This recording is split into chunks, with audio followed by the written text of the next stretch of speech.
Com certeza não era o placar que a gente esperava. Na verdade, talvez fosse exatamente o que a gente esperava. Mas dadas as circunstâncias do jogo, realmente não foi o placar que a gente mereceu. O Ramon Dias e as novas contratações do Vasco recuperaram o que fazia muito tempo que a gente não sentia, que é pelo menos uma esperança. A gente chegar nos jogos achando que vai ganhar, enfim, não chegar derrotados. Nós chegamos com a autoestima lá em cima contra o Palmeiras, achando realmente que a gente ia bater de frente contra o Palmeiras no Allianz Parque. E aí, no início do jogo, bola sobra para o Paulinho Paula, depois de um quase gol do Veguete e um golaço do Vasco realmente para aumentar a autoestima do Vasco. Logo no início, para calar a boca de todo mundo que duvidava. Bom, podia ser assim até o final. Afinal, o Vasco não levou nenhuma virada no Campeonato Brasileiro inteiro. Todo jogo que ele começou ganhando, ele não perdeu. E provavelmente seria assim contra o Palmeiras. Por tudo que o Vasco produziu, provavelmente seria assim. Mas isso foi só um sonho. Porque na realidade, mais um escândalo aconteceu. E o curioso, esse escândalo sempre acontece contra o Vasco. Vai de pouquinho em pouquinho, de um em um no campeonato, 3 pontos aqui, 3 pontos 5 soldados depois, um pontinho aqui e fica por aí. Ninguém liga depois. Ninguém se importa se um time foi rebaixado por erros de arbitragem. Ninguém se importa se o time não foi campeão como o Vasco em 2011 por erros de arbitragem. Na verdade, ninguém dá mínimo porque a história não liga. Então, mesmo que agora o Vasco emite nota para a CBF, mesmo que agora todo mundo critique a arbitragem, talvez ele pegue até um gancho de 5 jogos. Talvez isso aconteça. Agora, ninguém liga. A história não liga. O rival ganhou uma Libertadores em 81 expulsando um time inteiro adversário. Vocês acham que alguém liga para isso quando falam que eles têm 3 Libertadores? Vocês acham que alguém fala que eles só têm 2? Ninguém liga na história. As 3 Libertadores deles vão ser tão importantes como 3 Libertadores, por exemplo, do Grêmio. É assim que funciona na história. Ninguém liga para quem foi roubado, ninguém liga para os erros de arbitragem. O que importa para todo mundo no final é o placar final. E o placar final? Bom, a gente perdeu para o Palmeiras. Apesar de tudo, isso não quer dizer que está tudo perdido. Não é motivo para desespero ainda. Talvez, se o mesmo acontecer na próxima rodada, aí sim vai ser um motivo de desespero. Talvez. Mas neste exato momento, não é motivo para se desesperar.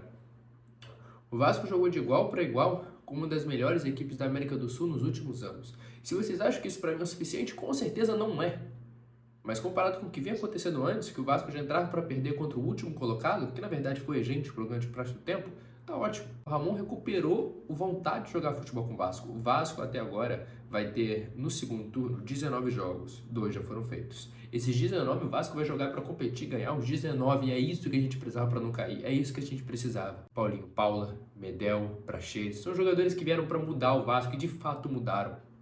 Medel com toda a sua experiência fundamental. O Paulinho Paula parece que tem 10 anos de Vasco, realmente é vascaíno, vestiu a camisa e não tem medo, parte para cima e dificilmente erra. É um jogador com uma qualidade absurda, um achado impressionante do scout do Vasco. É realmente difícil achar um jogador desse, pelo menos até agora. Posso queimar a língua? Posso, mas pelo menos até agora, sensacional.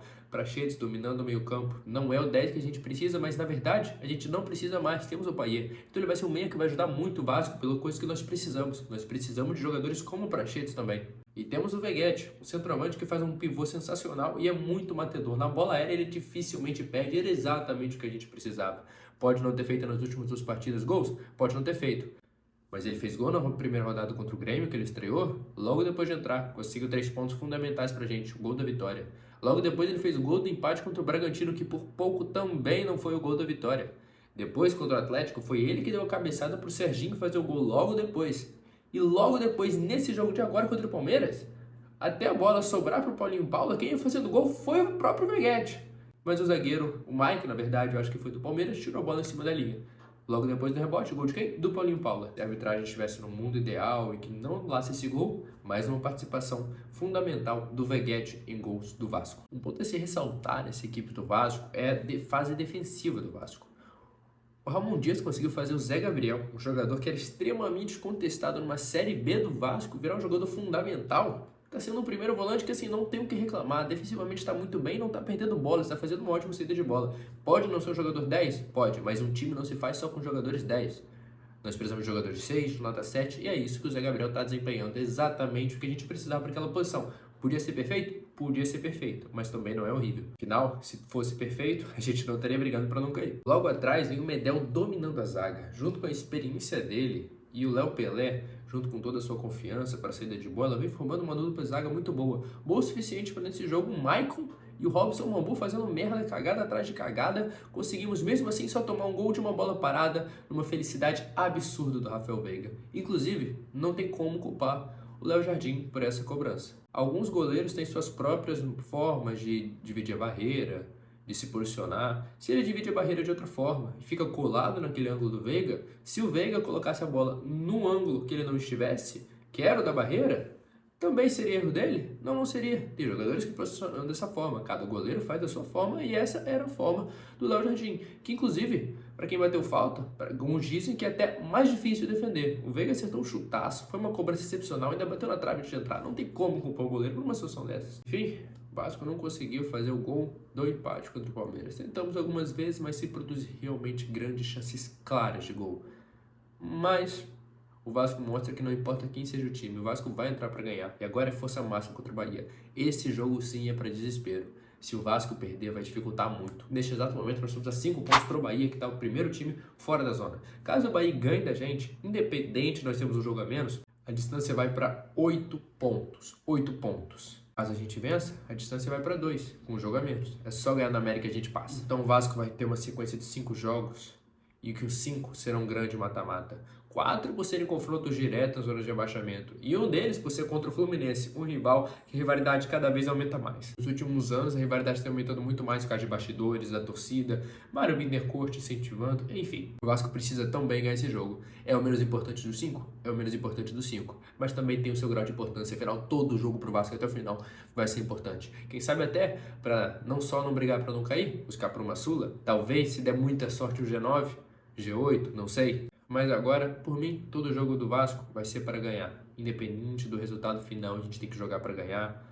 Talvez não agora seja para buscar para não cair, brigar para Sul, enfim. Mas tem que jogar para ganhar. Se ganhar todos os jogos, com certeza não cai. Então ainda depende da gente. Bom, em relação às mudanças, discordo da opinião de alguns que o Alex Teixeira entrou muito mal. O Alex Teixeira é um jogador que vem sendo pegado para cruz independente do que ele faça. O Alex Teixeira entrou criando, criou boas chances. Inclusive de uma cabeçada lá que não deram escanteio pra gente, que disseram que foi falta do Veguete, ele nem tocou no jogador do Palmeiras.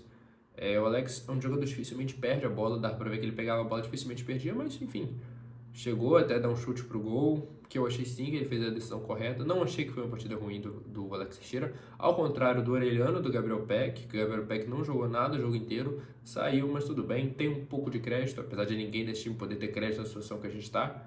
E o Orelhano não entregou nada, né? Como parecia que ia dessa vez com o Ramon Dias, mas, enfim, voltou ao normal. Mas precisa de gente que resolva. E é por isso que a gente precisa na próxima rodada do Bahia. Ele tem que estar pronto e tem que decidir. Bahia, a gente te contratou para isso. É o momento. A torcida te abraçou, o Vasco te abraçou, o Rio de Janeiro e o Brasil te abraçaram. O mundo te abraçou, foi notícia em todos os locais do mundo. E o que mais vai ser notícia se você fizer um gol na sua estreia, da vitória, contra o candidato direto da Fonte Nova, que nos últimos anos o Vasco tem um retrospecto terrível. É derrota atrás de derrota, derrota atrás de derrota, e a gente precisa mudar isso de uma vez por todas. Um bom ponto a ressaltar também foi a brilhante atuação da torcida do Vasco no setor visitante contra o Palmeiras. Pô, no final do jogo, o Vasco perdendo, eu só escutava Vasco, Vasco. Ainda escutava sempre o time da virada. Então, assim, é uma torcida sensacional que não merece isso. Tenho certeza que juntos a gente vai sair dessa. O Vasco não vai cair. Essa derrota não pode abaixar sua cabeça. Continua, junto a gente vai subir.